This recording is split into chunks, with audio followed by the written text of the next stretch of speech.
بسم اللہ الرحمن الرحیم۔ مکہ معظمہ سے واپسی۔ فرائض حج سے فراغت ہو گئی تو 14 ذی الحجہ کو حضرت صلی اللہ علیہ وسلم اور آپ کے پاک باز ساتھی مکہ معظمہ سے واپس ہوئے۔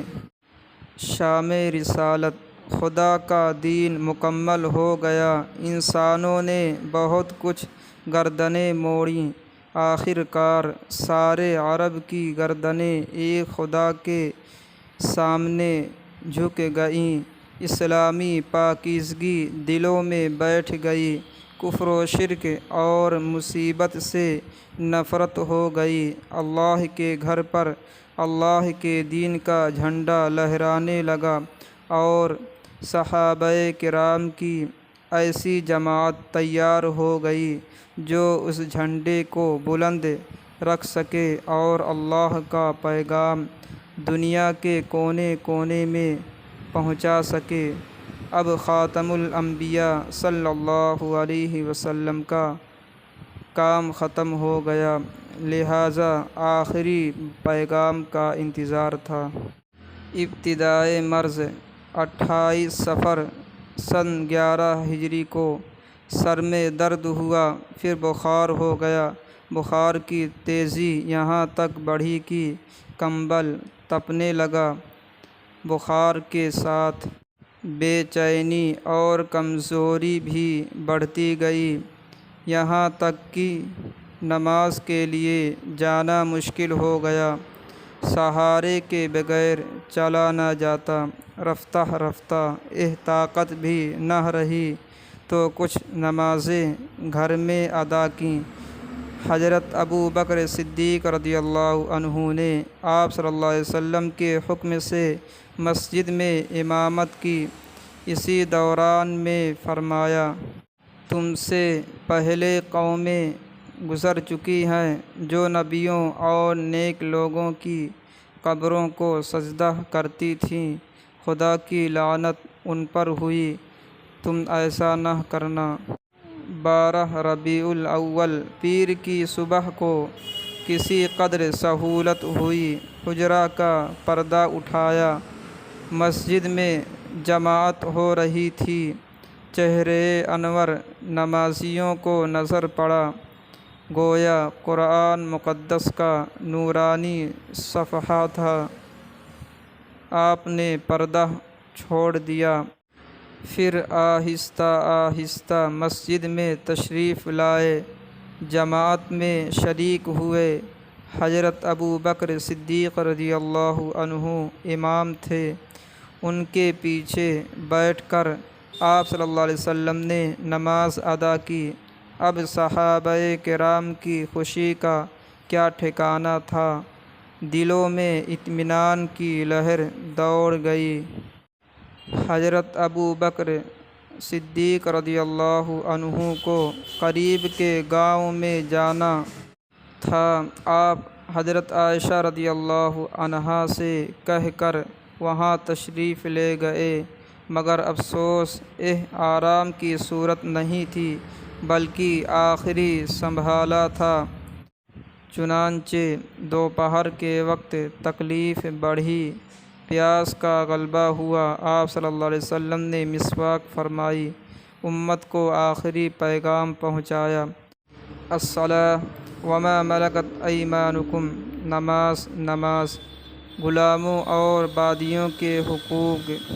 پھر روح مبارک نے اپنے خالق و مالک کی طرف رخ کیا، محبوب حقیقی کو یاد کیا اور اللہم بالرفیق الاعلیٰ کہتے ہوئے عالم بالا کی طرف رخصت ہو گئی۔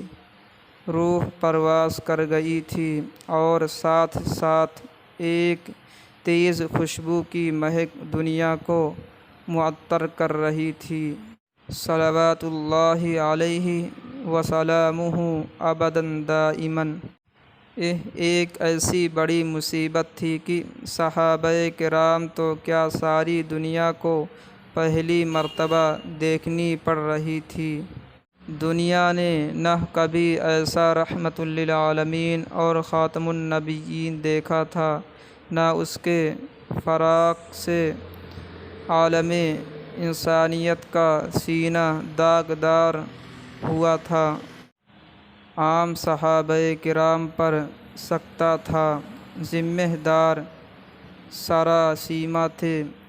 مدینہ طیبہ میں تہلکہ مچ گیا، دنیا تاریک ہو گئی، آسمان سے حسرت برسنے لگے، در و دیوار پر اداسی چھا گئی، تخت نبوت ہمیشہ کے لیے خالی ہو گیا۔ فرشتوں نے ماتم کیا، غیبی آوازوں نے تعزیت کی۔ صلی اللہ علیہ وسلم۔ پیر کا دن تھا، ربیع الاول کی 12 تاریخ، ظہر اور عصر کے درمیان کا وقت۔ عمر شریف 63 سال پورے کر رہی تھی۔ یا رب صلی وسلم دائما ابدا علی حبیبک خیر الخلق کلہم۔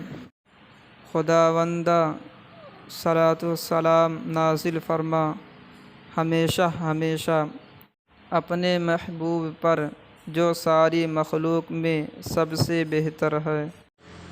جانشینی۔ وفات کے بعد سب سے پہلا سوال یہ تھا کہ امت کا نظم کون سنبھالے، کہیں ایسا نہ ہو کہ وفات کی خبر پاتے ہی فتنے کھڑے ہو جائیں اور ملت کی اہمالہ بکھر جائے۔ چنانچہ مہاجرین اور انصار کے ذمہ دار حضرات نے مشورہ کیا اور حضرت صدیق رضی اللہ عنہ کو جانشین بنا دیا۔ غسل و کفن۔ حضرت علی رضی اللہ عنہ اور حضرت عباس رضی اللہ عنہ نے، جو قریبی رشتہ دار تھے، غسل دیا۔ برہنہ کرنا بے ادبی سمجھا گیا، مل کر پانی ترا دیا گیا، پھر پوری پردہ پوشی کے ساتھ بھیگے کپڑے اتار کر 3 سفید کپڑوں میں کفنایا گیا۔ نماز جنازہ۔ نماز جنازہ کے متعلق حضرت صدیق اکبر رضی اللہ عنہ سے سوال کیا گیا۔ آپ نے فتویٰ دیا کہ جمال نبوت کے شیدائی 2-2 4-4 کر کے حجرہ کی ایک جانب سے جنازہ پر حاضر ہوں، خود صلاۃ و سلام پڑھیں، دعا مانگیں اور حجرہ کی دوسری جانب سے واپس ہو جائیں۔ یہ سلسلہ اگلے دن شام تک جاری رہا۔ قبر مبارک۔ قبر کے متعلق حضرت صدیق اکبر رضی اللہ عنہ نے فرمایا کہ رسول اللہ صلی اللہ علیہ وسلم نے ارشاد فرمایا تھا کہ انبیاء علیہم السلام کی روح اللہ تعالیٰ اسی پاک جگہ قبض کرتا ہے جہاں دفنانا منظور ہوتا ہے۔ حضرت عائشہ رضی اللہ عنہا کے حجرے میں وفات ہوئی ہے، لہٰذا یہیں قبر کھودی جائے اور یہیں دفنایا جائے۔ چنانچہ منگل کا دن گزار کر رات کو حضرت طلحہ رضی اللہ عنہ نے بغلی لحد کی قبر کھودی اور آدھی رات کے بعد شاہ دو عالم صلی اللہ علیہ وسلم کو پردہ پوش کر دیا گیا، گویا نور مجسم خزانے میں امانت رکھ دیا گیا۔